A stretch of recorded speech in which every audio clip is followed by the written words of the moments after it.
Per celebrar el Dia Internacional de les Dones, des del Museu Cau Ferrat de Sitges us ensenyem aquest quadre que el va fer una dona que també habitava aquí.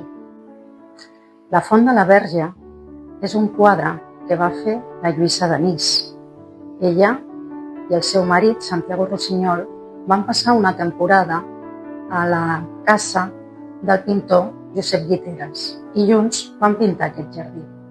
La Lluïsa pintava amb una altra perspectiva, amb un tractament del color i un estil diferents. Va ser una dona molt polifacètica. Com a pintora va arribar a exposar a la Sala Parés, però també l'hem de destacar com a compositora i com a autora teatral. I per tant, amb ella també la podem anomenar com a artista total del modernisme.